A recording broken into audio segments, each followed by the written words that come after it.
শিল্পী জীবন বড়ই কঠোর, অনেকটা ক্ষয়ে যাওয়া পাথরের মতো। তাদের জীবনে নেই কোনো মূল্য, আছে শুধু অসংখ্য মিথ্যে আশার ধুলো। স্বপ্ন তারা দেখে কিন্তু মূল্য পায় না কোনোটারই। তাদের স্বপ্ন এ মুগ্ধ আকাশ জুড়ে, দিগন্তের প্রান্ত ঘুরে ঘুরে, দিগন্তের প্রান্ত ঘুরে ঘুরে, দিগন্তের প্রান্ত ঘুরে ঘুরে।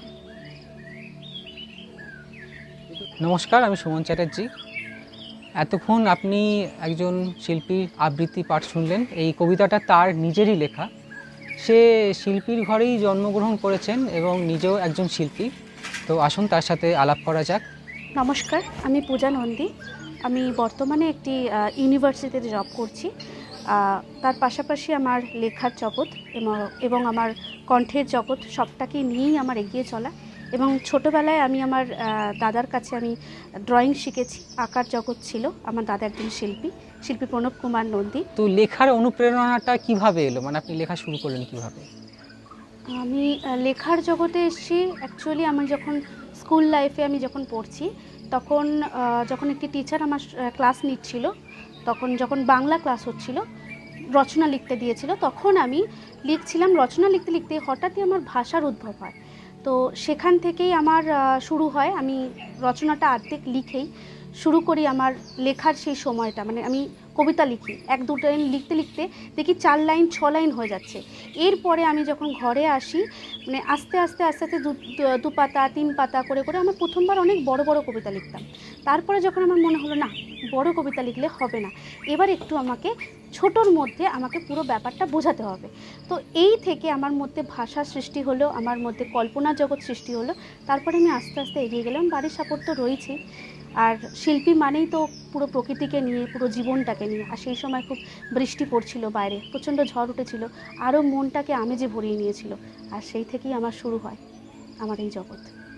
কোন সময় আপনি এই লেখালেখিটা শুরু করেছিলেন, যে সময় বৃষ্টি হচ্ছিল, বা কত বছর আগে, মানে কোন সময় এটা? সেটা ছিল আমার ক্লাস 5-এ। এবং যখন বৃষ্টি পড়ছিল সেটা হচ্ছে বৈশাখ মাস ছিল। তখন বাইরে প্রচণ্ড বৃষ্টি এবং ঝড়ও হচ্ছিল।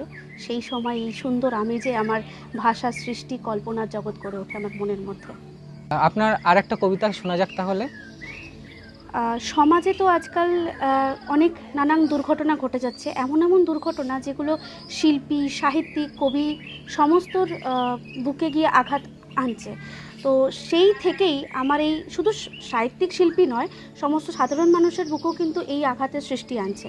তো সেই থেকেই আমার এই কল্পনার জগৎ, যে ধর্ষকরা বেঁচে পালিয়ে যাচ্ছে, কিন্তু যে সাধারণ নারী তারা কিন্তু জীবন ছেড়ে চলে যাচ্ছে, তাদের তো কোনো দোষ নেই। সেই থেকেই আমার এই কল্পনা জগতের সৃষ্টি এবং আমার এই ভাষার সৃষ্টি এবং আমার এই লেখার সৃষ্টি। আমি একটু বলে নিতে চাই। ধর্ষক, ওই যে মেয়ে, অন্ধকারে কেন, আলোয় এসো না, গভীরতা ঘিরে আছে ওখানে। ওই যে সামনে দেখো দরজা, দুটো বড় বড় নখ, রক্তমাখা মুখ, কালো হাতের ছায়া আমার দিকে এগিয়ে আসবে যে, ঠিক যেমন করে তিলোত্তমা, ঠিক যেমন করে নির্ভয়া, কাদম্বরী, না জানি আরও কত কোজাগরী। স্বপ্ন ছিল। কি পেলে তোমরা, কি পেলে ওদের রক্তে স্নান করে? ভয় হয় স্বপ্নের সুতো বুনতে বুনতে আলো নিভে যাবে কোনো এক সত্যের পথে এসে। অন্ধকার আর আরও অন্ধকার, কয়েকটা রক্তমাখা মুখ, কালো হাত, তীব্র প্রতিবাদী হয়ে উঠলে কণ্ঠে ছুরির আঘাত, কিংবা আবারও কালো হাত। ছাড়ে না ওরা ছাড়ে না শিশুদেরও। লাম্পট্যের আচরণে এক আকাশ নিয়ে বাঁচে। সত্যকে চাপার লোভে শাসকরা, হায় ঈশ্বর, হায় ঈশ্বর। তাই ভয় হয় যদি আমিও প্রতিবাদী হতে গিয়ে কিংবা লড়াইয়ে কিংবা একা পথে সবটা সবটা সবটা।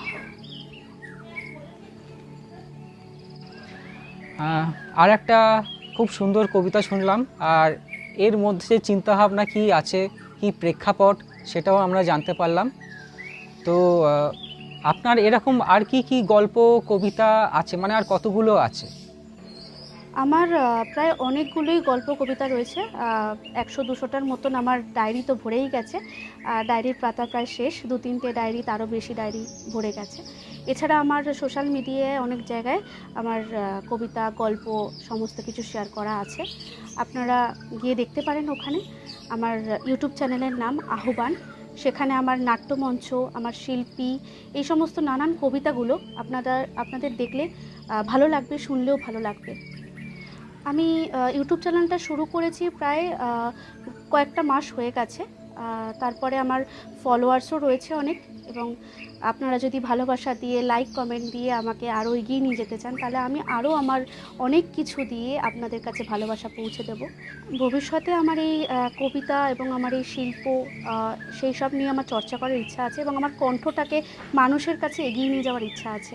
আমি ভয়েস ওভার, ডাবিং, এছাড়া আমি কৌশিক স্যারের কাছে ক্লাস করেছি, উনি আমার গুরু হন। তো ওনার কাছ থেকে আমি শিখে অনেক ধন্য। আমি ওনার হাত ধরে এগিয়ে যেতে চেয়েছিলাম, এবং আমি চাইছি আমি এই সমস্ত কাজের মাধ্যম দিয়ে যেন আমি একটা শীর্ষে পৌঁছাতে পারি আমার কণ্ঠ এবং আমার লেখা, আমার কলম দিয়ে, এবং ইন ফিউচার আমার এই তুলি, আমার রং তুলি, এসবের মাধ্যম দিয়ে আমি যেন এগিয়ে যেতে পারি। তো একজন নতুন শিল্পীর সাথে আলাপ করা গেল, তার কিছু কবিতাও শোনা গেল, যদিও অনেক কিছুই বাকি রয়ে গেছে, তার অনেকই সৃষ্টিকর্ম রয়েছে আমরা শুনলাম, মানে জানলাম, সেগুলো শুনতে পাইনি। তাহলে এই পর্যন্তই থাক, ধন্যবাদ।